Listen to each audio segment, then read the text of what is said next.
Alternatively, you can just raise your hand. There is a raise your hand button somewhere on your device, whether you're using your PC or your mobile phone.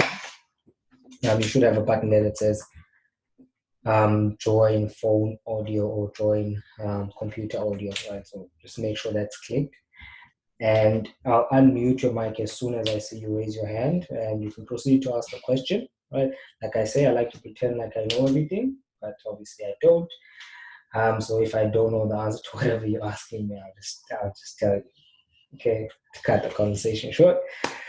And I think the time right now is exactly 6 p.m. So we will get started, right? The session will be recorded for those who will catch it a bit later, right? So this is sort of like a step back from what we've previously done with regards to the NASDAQ 100, because I've been getting a lot of questions, and I just sort of put together this session just to address a few of those questions. Right, I'm terrible with slides, guys, so please do forgive me if it looks a bit weird. Right, the format is a bit weird, but I'm terrible with slides. Much better with the MT4 platform. Okay, so this session is mainly to address some of those issues. So if you do have any questions regarding the NASDAQ and all that stuff, just let me know right there and then. And yeah, as I said, I'll proceed to answer whatever question you might have. Now, okay, it seems like we have the same issue as last week. Hopefully you guys don't see my taskbar flashing the way that it is on my side. If that's fine, if you're not seeing that and it's just my side, then that's okay. But if you do see that, you guys just let me know. Okay, what is the NASDAQ 100? Okay, so the technical term definition, NASDAQ 100 is a stock market index made up of 103 equity securities issued by 100 of the largest non-financial companies listed on the NASDAQ stock market. Okay, so that's in the US. Okay, so these companies are you get a lot of tech companies, right? Like I said, non-financial companies. So it would include the likes of Intel, your Microsoft, your Apple, your Facebook, Amazon, just a lot of these tech companies obviously will fall under the NASDAQ 100. Okay, now the NASDAQ 100 is really a good measure for market performance in that particular sector, and has been primarily a good long-term investment for a lot of large investors, also I can say institutional investors.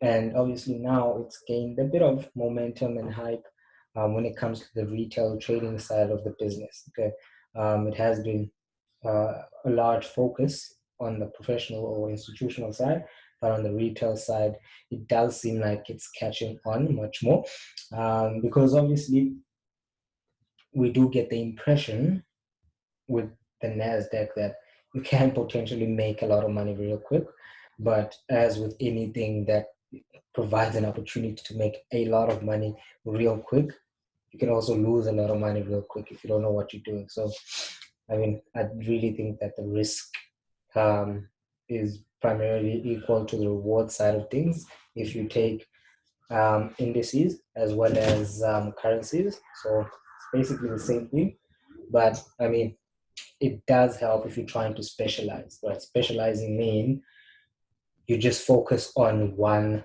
instrument, right? That allows you more time to do a lot of research on that instrument. That allows you to more time to do, I don't want to say analysis, because it doesn't really help to do a lot of analysis, but typically if you have to do a lot of analysis, spend hours and hours looking at one chart, it just basically means you don't know what you're looking for, right? Analysis doesn't take a lot of time. It's more so the research and sort of like the trading idea generating part of things that will take you a bit more time. But technicals should be 1, 2, 3, 4, 5-10 minutes and you're done with that.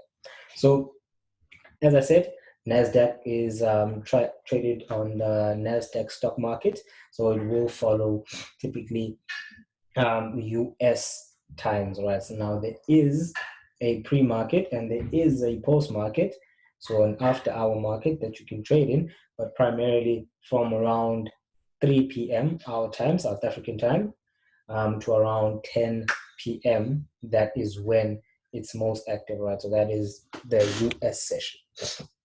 Okay, now the trading tools that you can actually employ in trading the NASDAQ will vary, right? Depending on the type of trader that you actually are. I'd like to say that a lot of times we tend to feel like we can sort of like copy and paste whatever another person is actually doing. But that's very difficult, I've found. And it doesn't really matter what sort of strategy that I show you and how profitable it is. With time, you're going to add your own tools to it. Right? You might switch up time frames to trade the time frame that feels comfortable for you. I mean, it does seem like trading is both a science and an art. So therefore, you will use different trading tools. Even if I do give you a trading system, boom, right now that you can use, right? All about that in the ebook. So if you have the ebook, strategies are there.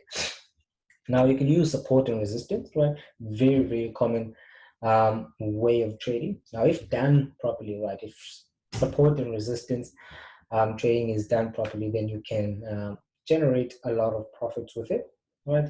Moving averages, right? So using moving averages, whether simple moving average or exponential moving average, that's one of the tools that you can use. I prefer the EMA, the exponential moving average. You guys know I use the 800 as well as the 200 moving average, and that really helps me in terms of firstly market direction, okay, and secondly as a way to filter out a lot of trades, right? So I like to see the market doing something with the moving average, right? I think that's on strategy 1 of the ebook. So if you have that, then you can just go through it. If not, just search the Telegram channel. It's definitely somewhere there. Now, the previous day high-low indicator. So if you don't have that, I'll share it with you guys in the Telegram channel as well. But it's a very neat tool. It shows you where the previous day's high is and where the previous day's low is, which can be very important because a lot of times where that's where a lot of the stop hunting will occur, right? So you might get the price coming close to yesterday's high, okay? So it might just come close to yesterday's high, and there's some buy stops right above yesterday's high, and the market will just penetrate that yesterday's high by a couple of ticks, and then push to the downside again, right, and then drop like a rock. Okay, that's sort of like a way to get some liquidity, right, to get the crowd moving on the upside, and then obviously smart money comes in and exchanges hands, right? So exchanges hands and sort of like short sells right above yesterday's high. So having that indicator in, even if you're not using it as an entry tool, right?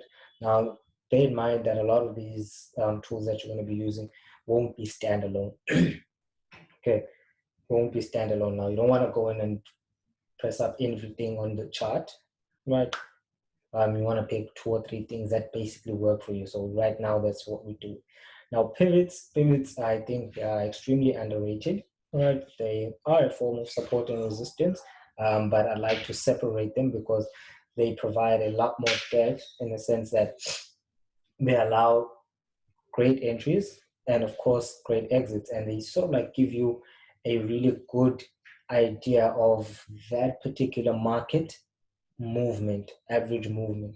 So placing a pivot on each of your charts can actually sort of like help you to forecast what you like to see from the market and that particular day. And if it happens, then you can execute with a lot less hesitation as opposed to someone who's sort of like making the decision whether to buy or sell right now. Okay. Now, overbought, oversold indicators, oscillators, let's say your RSI, you can use RSI, you can use your stochastic, but you don't want to use both, right? Typically just want to pick one. If you have to use it, just pick one. And if that one single oscillator works for you, then you can just stick with that. Now, also another underrated tool that you can use is the Bollinger Band, right? Bollinger Bands help us to check out volatility, right? And a lot of the times, markets will move, let's say, up, will push up before a huge drop, right?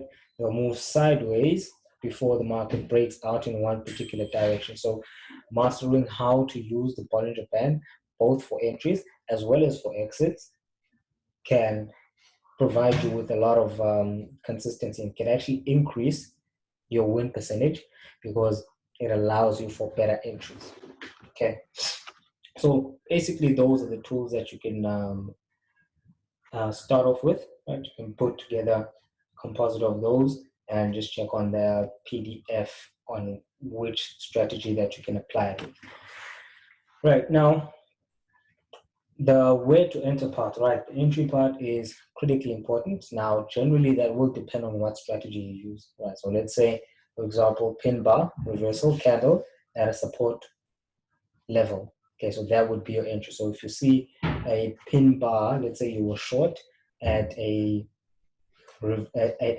resistance, okay, so you sell at the high and the market drops down and you get a pin bar candle, which typically looks, okay, let me just draw with this, typically looks like this, boom, right on the support level.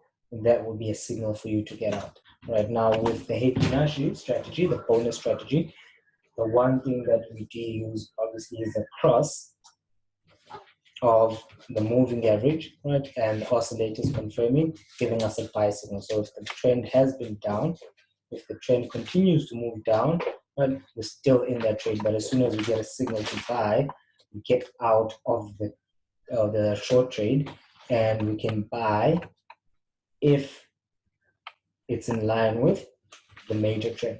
Okay, so if it's moving sideways, we can both buy and sell. But if it's moving, if the predominant trend or the major trend is down, we'll just be taking shorts. We'll just wait for the market to show us these short opportunities.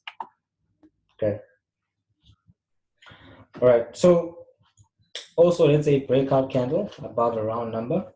Round number, I think I've explained the concept before. Right now, let's say the USD ZAR is at 18 Rand, right? That's a round number. If it moves up to 18 Rand 50, that's a round number.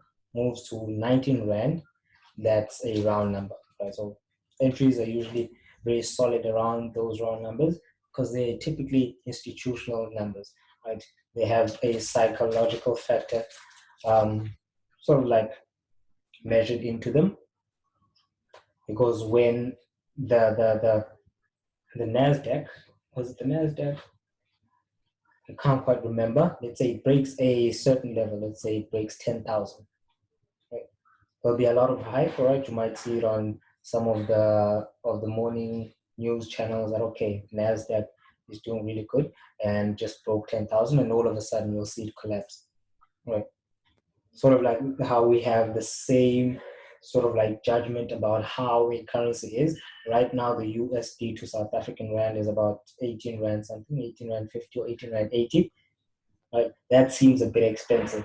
So in our heads, we're sort of like thinking, all right, probably it should be dropping right now. Right about now, it's not used to being 19. We're used to it at around 14, around 13, 50. And if it drops too low, let's say to 10 Rand and $1 gives us 10 South African Rands, then it seems like it's a bit cheap. So we'll start buying. So that's how the round number concept actually works.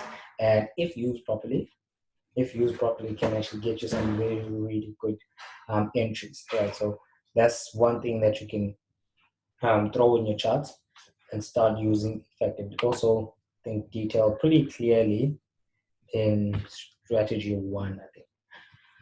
All right, so where to exit the trade? Now that one also depends on the strategy. Let's say close at a buy, or rather close the buy at a resistance. So on the opposite scale, we have a pin bar at a resistance level like this, right? So we have a resistance, we get a pin bar candle, right?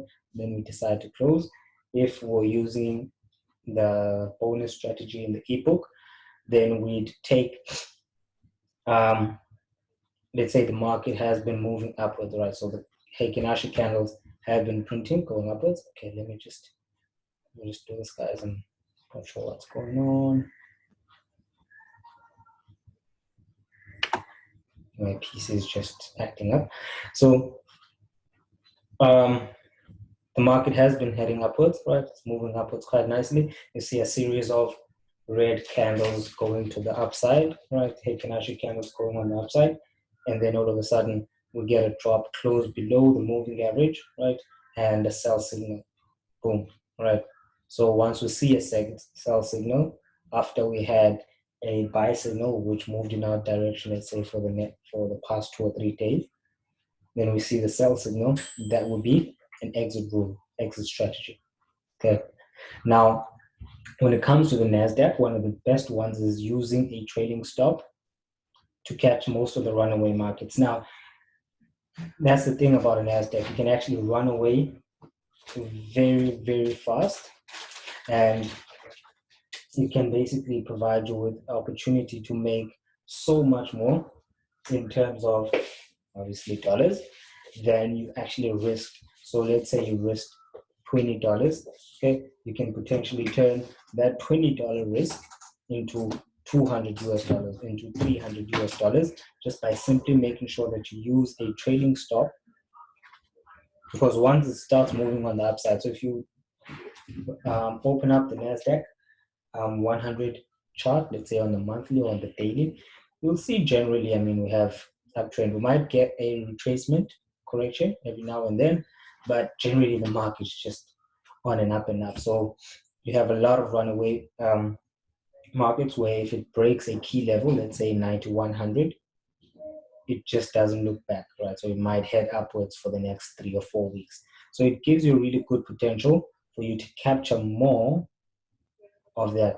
Now, a lot of times you might risk, let's say $20, right? Or $30, and you end up making $200 or $300. But there's a lot of times in between those two trades that you, let's say, make $6. You might trade it and the market might move in your direction, and then all of a sudden it pulls back. Okay, I'm not sure what's going on here. It might pull back, right, stop you out of your trade and then move in your intended direction. That does happen very often with the market. And sometimes you might feel like you shouldn't be trading, you should just take your profits. But if you stick with it on a continuous basis and you've tested your, I can say, hypothesis or trading strategy or trade management method, then you shouldn't have a problem. You shouldn't have a confidence problem, because you know over time it's actually going to work, right? You might get 2 or 3 mishaps, okay? You might get 2 or 3 situations where you miss out on very large profits, but in general, you're going to be making some money, okay? Now, I've always had this firm belief about trading the NASDAQ, and the account size you can start off with. But I mean, I guess I've become a bit more flexible in the way I think with that regard. So basic tips that you can use in order to trade a very small account, right? For me, a very small account would be X amount of US dollars, right? For you, that might not be a small account. So I think it differs from person to person and how long they've been trading. But generally, you want to take one trade at a time. Okay, so if you have a small account, you just want to take one trade at a time. And you want to specialize in using pending orders for better entries, which means you can have tighter stop losses. That's a good thing about having good entries. Not the fact that you caught the high or caught the low of the day, and you can now take a screenshot of your chart, whatever the case may be, and then post it on Facebook or Instagram, so everyone can see what sniper entry, sniper entry or killer entry. That's not the case. It just helps with having tighter stop losses, because the smaller or the better your entries are, the more refined they are. Okay, the tighter you can make your stop losses. All right, so that's just for me, that's the only thing that I care about when it comes to entries. But it doesn't mean that I don't take markets that have bad entries. Right? For me, the worse the entry, the better the trade tends to do. Right? I know that sounds paradoxical, but sometimes the trade that you are so, it feels so uncomfortable to take, right? You're like, okay, it seems like it's dropped too much, for example, and it won't drop anymore. And next day you look, it dropped another 200 or 300 pips, you know. And when you looked at it, you were like, yeah, no, it dropped too much. I can't take this one. I need it to be right here at the top in order for me to sell. I can't sell here, but the market is coming down here. I mean, so it's basically one of the things that you need to learn to adjust to. So just make sure that you use the smallest lot size available, right? I don't think I need to explain that any further. And since the NASDAQ can run away, you can leave the take profit open, which means you don't have a take profit, and you only set your stop loss always, okay? And then you basically trail your stop loss, right? So every time the market moves in your direction, your stop loss will move and follow the price. So you always constantly just booking a bit of profit along the way, booking a bit of profit along the way, and making sure that if the price of the market does move and reverse against your position, at least you get out with something. But if it does continue to go in your direction, then you get out with a bit more, you know. Okay, so you take out a bit more on the table. Okay, so that would be what you need to do, or some of the things that you need to do in order to be able to trade a smaller account. Now, the best trading time for the NASDAQ 100, okay, as I mentioned earlier, the NASDAQ has normal trading hours when the actual exchange is open, okay, but it also has pre-market and after-hour market hours. So when the exchange is closed, right, orders are fulfilled off the floor, so automatically they're just rerouted. Sort of like how a ECN broker would actually work, right? So I mentioned that 3:30 to around 10 p.m. Okay, SA time. Usually the trading hours, you do get a lot of volatility, right? So the market will move a lot. So we can just isolate that particular time, right, and trade within that time frame. Okay, so if you're working, right, you're back by 6, right, still have a few more hours for you to look at markets to trade, especially if you are going to be scalping or trading short term. That is usually the best time for you to be trading, right? Now, you also need to be very aware that trading outside of, let's say, after hour markets or pre-market hours, that you usually get wider spreads. That's the same with almost every single market. If you're looking at the Euro USD during the Asian session, right, the spreads go a bit higher than they would during the London session. Okay, there's a lot less liquidity available at that time, and therefore the quotes aren't as competitive as they would be during the open session, let's say the London session, in the case of the euro dollar. Okay, so just you can just say 3 p.m. to 10 p.m. That can be your trading time. Okay, I will be taking some questions, but it seems like time just flew by. Time flew by. Now, one of the side notes that I wanted to actually make is the lot sizing part, right? So the lot size part, as I mentioned, you just need to trade your smallest lot. Now, some brokers do offer a mini, right? The NASDAQ mini, right? So you might see NASDAQ 100 and then a small m next to the 100. Now, that is sort of like, well, as the word says, like a mini version of the NASDAQ, and you can trade with smaller lot sizes. So you can use a smaller account much more comfortably. Typically, I think your starting lot size would be 0.10. Not quite sure because I'm not really a mini trader, but I think at 0.10 is the equivalent of not a mini when it comes to the forex market. I think more of a micro, if I'm not mistaken. Okay, but I'll double check that and post it in the Telegram channel.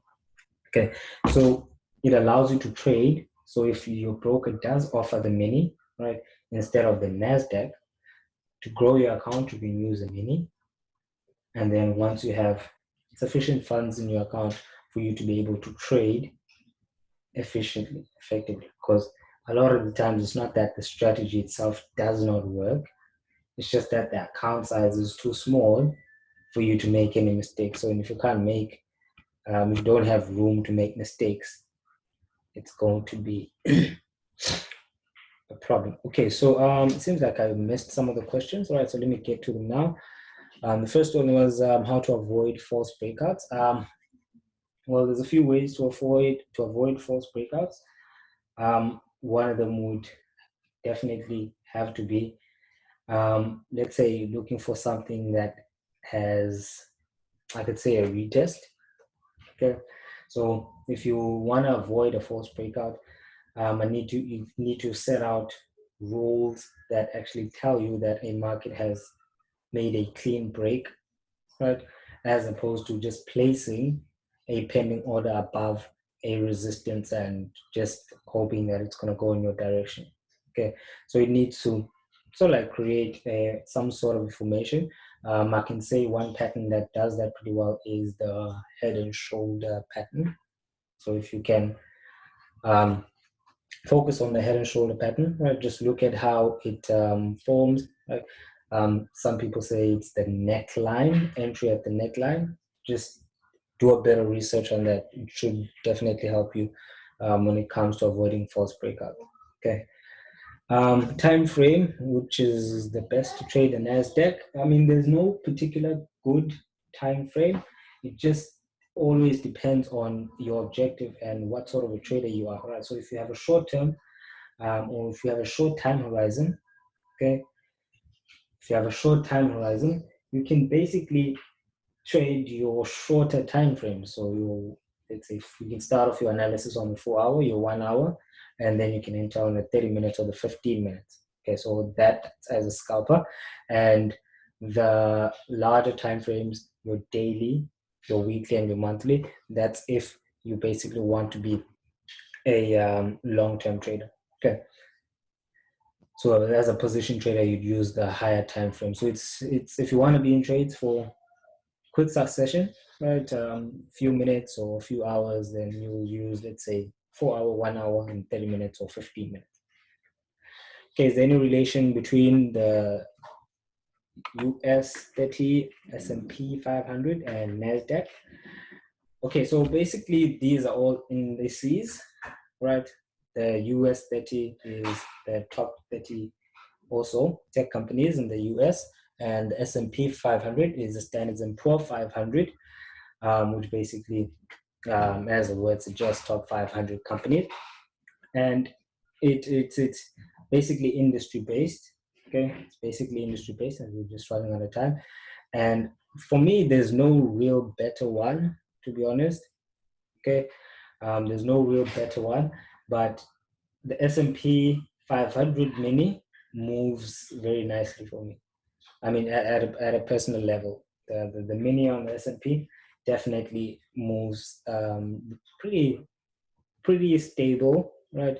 Not as volatile as the NASDAQ, but as there are US indices, right? If you see a drop in the S&P 500, typically you'll see a drop in the US 30 and the US 100 as well. Okay. Right, so an account of 100, I'd assume that's $100 to start trading NASDAQ. Like I said, you definitely have to have your entries on point. You'll be using pending orders a lot, right? So you'll be using pending orders a lot because that's the only way that you can minimize the amount of money that you actually risk, because you'll be reducing your stop loss, right?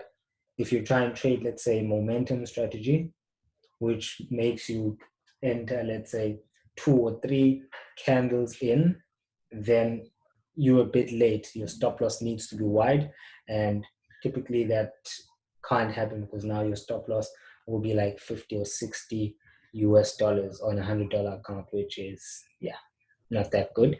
So if you're going to be using pending orders, sure, you can do that, especially if you can trade the mini, which is even better. Yeah, so I think that's the best answer I can give you at this point about that. Okay, what amount of data period is suitable to backtest? I think I'm more of a backtest junkie, so sometimes I use most of the time 10. If I don't have 10 years worth of data, then I'm not that confident in a strategy or system, whatever the case may be. But if you're going to be going broad rather than in depth, so if you're going to be testing currencies, for example, right, you're going to be testing 5 currencies or 10 currencies, then you can do 5 years. Okay. But if you're going to be doing, let's say, the NASDAQ, back testing NASDAQ, I mean, you can do 10 years worth of back test, right, just to be sure. Okay, the NASDAQ on news calendar. No, there's no announcements with regards to NASDAQ. It is heavily influenced by fundamentals, though. Okay, it is, let's say, for example, a lot of the companies that are in, let's say, the tech space. If for example, something happens in the tech world that will affect Facebook, Microsoft, and let's say Intel. Okay, if all three of those companies are affected, typically then the Nasdaq will react. But there's no live events that come out. Okay, but anything U.S. related, so U.S. interest rates, will also affect how the Nasdaq will move. It might be on a short-term scale as opposed to just trading the dollar, and sometimes even the reaction of the Nasdaq might be delayed by a few minutes, sometimes a few hours after, let's say, the NFP comes out. Okay, but you do get that right. So no, to answer your question, Nasdaq is not on the news calendar. So how does one use earnings per share releases to their advantage? Right, EPS, don't have a forecast or sentiment. Do you have to follow a particular company to have an idea where the direction is headed? Yeah, EPS is, for me, not the only thing that I would look at. So we're talking equities now, right? So earnings per share would not be the only thing that I would have to look at. So there are other factors that you'd have to take into account with regards to that. Let's say particular stock that you want to invest in or you want to trade, even if it's just short term. Okay. But I don't know, I'd probably have to do something a bit later on to share that information, because I think we have about 4 or 5 minutes left, and it is quite a lengthy process that I go through. But typically I like to include a lot of technical fundamental, right? You have to look at things like, let's say, right, so you need to look at things outside of just the pure numbers of the company, especially if you wish to hold it long term, right? Short term, I mean, short term, you can just use pure price action for you to determine the direction of a particular company. But I always look for technicals. Technicals show me a lot. I like to see the market move in the direction that I want it to go. So if, let's say, I want to buy Sasol shares, I need to see Sasol shares moving up, right? I need to see the technical trend actually showing me up. I'm not going to buy a dropping market just because, let's say, EPS is good. Okay. Now, how do you determine the trend, the direction of NASDAQ at the time? I mean, I don't use time-based direction. Definitely don't. I'm not sure if it could work. Pretty sure some people have tried and tested it, but I haven't, so I can't really give you an answer on that one. I just use pure technical analysis, and that gives me the directional bias for that particular day. Okay, you can just watch the recording. So if you want a recap of what we spoke about, you can just watch the recording. I'll send it through in the Telegram channel. And I think the last question, if you want to trade at 3:30 NASDAQ news, example, using 15-minute time frame, I have to check at 15:15 candle, please confirm. Typically, if you want to trade candles themselves, you need to have, let's say, 5-minute window. Okay, 5-minute window, meaning if, for example, I'm trading the 1 hour time frame or 1 hour candle, right? I'm going to check at 9 and then I'm going to check at 9:55. So I give myself about 5 minutes to make the trading decision. That's basically what I do. I don't go as the candle closes. I like to make my decision, let's say 5 or 3 minutes before that candle closes. And for me, trading news is, I don't know, I've never been a big fan of trading news. There's a lot of artificial, I can say, buying and selling during news. Right? You see price, one big spike going up and then one big spike going down. So if I'm already in a trade, then I just let the trade run. But I don't usually take trades so close to the news, right? The slippage is terrible. The spreads are horrible. And just the trading conditions are, it's very difficult to sustain that, especially as your lot sizes increase. You experience a whole lot more slippage and all that stuff. But if you want to do it, just use 5-minute interval to check your trades. Right? Just give yourself 5 minutes. Don't come at exactly at the close of the candle. 5 minutes for you to make the trading decision. Okay, I think we have about a minute left, guys. All right, you are welcome. Cheslin, Pony, you're welcome. Right, so if you guys don't have any other questions, I'll be sending through the recording in the Telegram channel in a few moments. All right, so if you have any questions, I'll leave the link and it'll direct you through to the WhatsApp channel so you can chat with me. Right, enjoy the rest of your weekend, guys, and I hope everyone's staying safe. And yeah, see you guys on Tuesday. Cheers.